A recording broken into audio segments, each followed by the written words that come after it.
Custard പുഡിങ്ങാണ് ഉണ്ടാക്കുന്നത്. അപ്പോൾ അതിന് വേണ്ടിയിട്ട് ഞാൻ 1.5 ലിറ്റർ പാലെടുത്തിട്ടുണ്ട്. പിന്നെ കസ്റ്റാർഡ് പൗഡർ, ഇത് നമുക്ക് സൂപ്പർ മാർക്കറ്റിലൊക്കെ വാങ്ങാൻ കിട്ടും. വാനില ഫ്ലേവറിലുള്ള കസ്റ്റാർഡ് പൗഡറാണ് എടുത്തിട്ടുള്ളത്. പിന്നെ 1 കപ്പ് പഞ്ചസാര, പിന്നെ ടൂട്ടി ഫ്രൂട്ടി ചെറി എടുത്തിട്ടുണ്ട്. ഇനി നമുക്ക് ഞാനിത് അടുപ്പത്ത് വെച്ചിട്ടുണ്ട്. പാല് തിളച്ച് വരട്ടെ.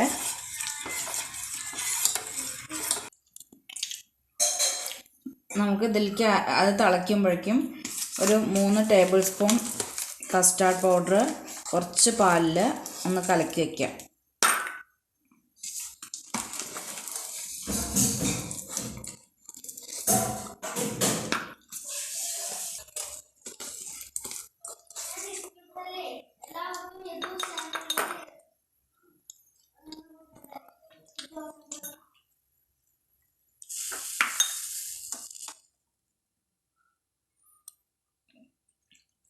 ഇത് തണുത്ത പാലാണ്, ഇത് ചൂടുള്ള പാലല്ല ചേർക്കണത്. ഇതൊന്ന് കലക്കി എടുക്കാൻ വേണ്ടിയിട്ട് മാത്രമാണ് ഒഴിക്കുന്നത്. പാലവിടെ തിളച്ച് വരുന്നുണ്ട്.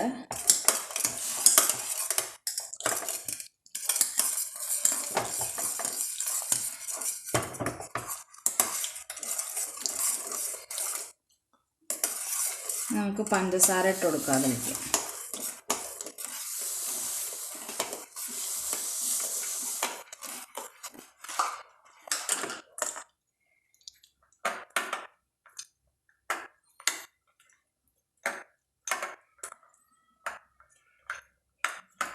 ഈ പൊടിയൊന്ന് കസ്റ്റാർഡ് പൗഡർ ഒന്ന് മിക്സായി കിട്ടാൻ വേണ്ടിയിട്ടാണ് നമ്മൾ പാൽ ഒഴിച്ചിരിക്കുന്നത്.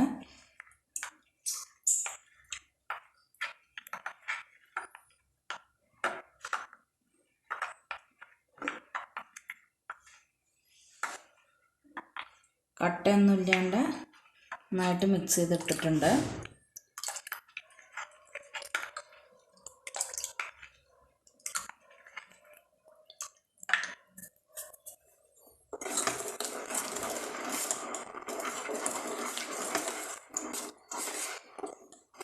ഇതിൽ നമുക്ക് കയ്യിലുള്ള ഏത് ഫ്രൂട്ട്സ്, ആപ്പിളോ മുന്തിരിയൊക്കെ കയ്യിലുണ്ടെങ്കിൽ അതൊക്കെ ചേർക്കാം.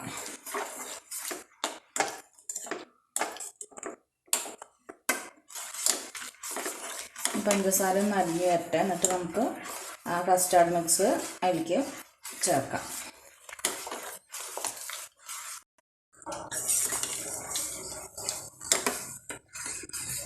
ഇനി നമുക്ക് ഈ കസ്റ്റാർഡ് മിക്സ് കുറേശ്ശെ ഒഴിച്ചു കൊടുക്കാം.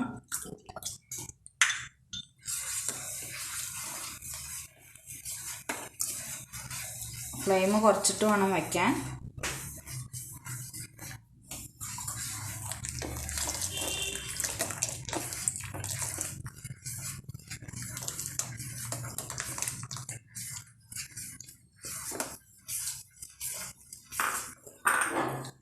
ഒന്ന് കട്ടിയാവുന്നവരെ ഇത് നമുക്ക് ഇളക്കി കൊടുക്കാം. അപ്പോഴേക്കും അത് റെഡിയാവും.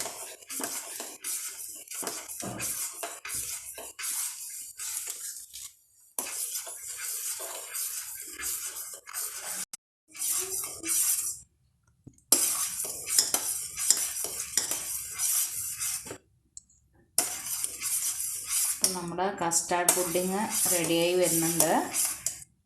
ഒന്നും കൂടി ആവണം.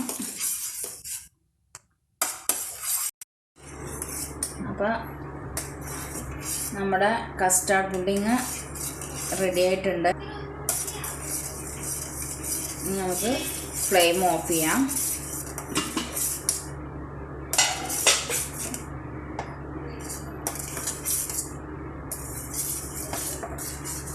നമ്മൾ ഈ ട്രേയിലാണ് സെറ്റ് ചെയ്യുന്നത്. നമുക്ക് ഇതിലേക്ക് ഒഴിച്ചു കൊടുക്കാം.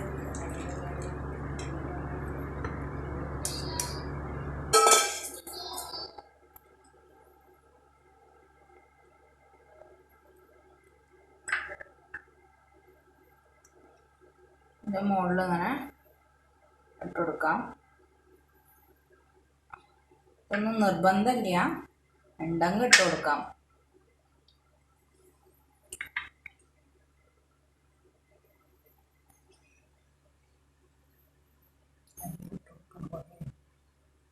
ചെറി 2-3 ഇട്ട് കൊടുത്തിട്ടുണ്ട്. ഇത് ചൂടാറാൻ വേണ്ടിയിട്ട് നമുക്ക് മാറ്റി വയ്ക്കാം. അപ്പം നമ്മുടെ കസ്റ്റാർഡ് ഇവിടെ സെറ്റായിട്ടുണ്ട്. നമ്മളിത് ഒരു അരമണിക്കൂർ ഫ്രിഡ്ജിൽ വെച്ചിട്ടുണ്ടായിരുന്നു. ചൂടാറിയതിന് ശേഷം അരമണിക്കൂർ ഫ്രിഡ്ജിൽ വെച്ചിട്ടുണ്ടായിരുന്നു.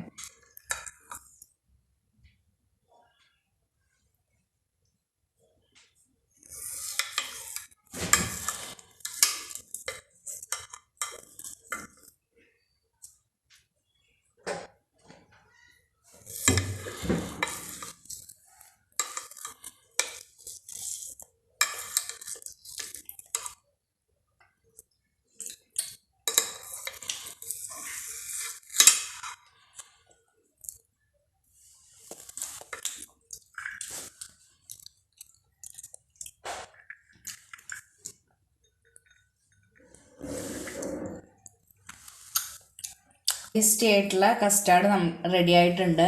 അപ്പോൾ ഇത് എളുപ്പത്തിൽ ഉണ്ടാക്കാനും പറ്റും. കുറേ സാധനങ്ങളൊന്നും ഇതിന് ആവശ്യമില്ല. സൂപ്പർ.